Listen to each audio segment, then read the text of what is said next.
जयंती मंगला काली भद्रकाली कपालिनी दुर्गा क्षमा शिवा दात्री स्वाहा स्वदा नमोस्तुते।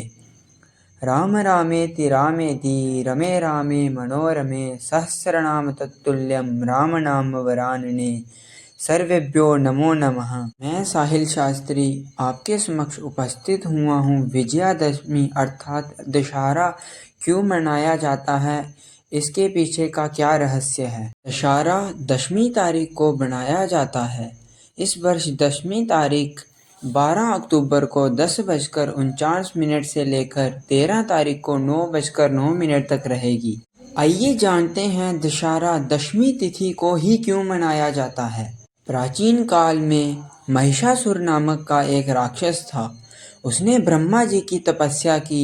ब्रह्मा जी ने प्रकट होकर उससे कहा कि अमरता को छोड़कर कुछ भी वरदान मांग लो। तब उसने वरदान मांगा कि वह ना ही मनुष्य से मरे और ना ही देवताओं से मरे। तत्पश्चात ब्रह्मा जी ने एवमस्तु कहकर ब्रह्मलोक चले गए।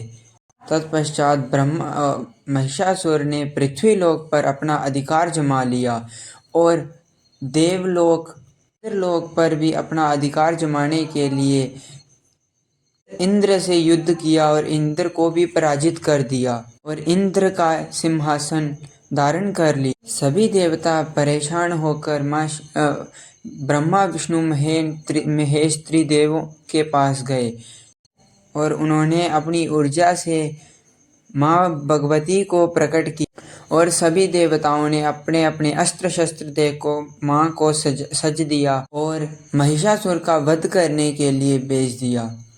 9 दिन तक युद्ध चलने के बाद दशमी को माँ भगवती ने महिषासुर का वध कर दिया और देवताओं को विजय दिला दी। इसीलिए दशमी को दशहरा मनाया जाता है।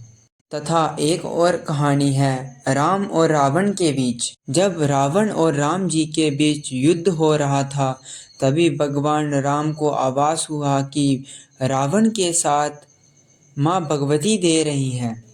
राम को चिंतित देखकर राम जी को भगवान ब्रह्मा जी ने 108 नीलकमल देकर माँ चंडी की पूजा करने की सलाह दी।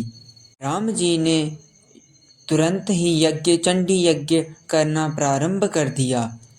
9 दिन तक लगातार यज्ञ करने के बाद माँ भगवती ने राम जी की परीक्षा लेने के लिए 108 नीलकमलों में से एक नीलकमल छुपा लिया। तभी राम जी को याद आया कि उनकी माँ उनको नीलकमल कहकर पुकारती थी और राम जी ने अपने नेत्र को निकालने के लिए जैसे ही तीर को उठाया, तभी ही माँ भगवती प्रकट हुई और युद्ध में विजयी बनने का वरदान दे दिया और भगवान जी ने लंका जाकर रावण का वध कर दिया। इसीलिए दशहरा मनाया जाता है। असत पर सत्य की जीत और अधर्म पर धर्म की जीत के लिए दशहरा को मनाया जाता है। दशहरे को रावण का पुतला जलाया जाता है, इसलिए इसको रावण दहन भी कहा जाता है। धन्यवाद। जय माता दी।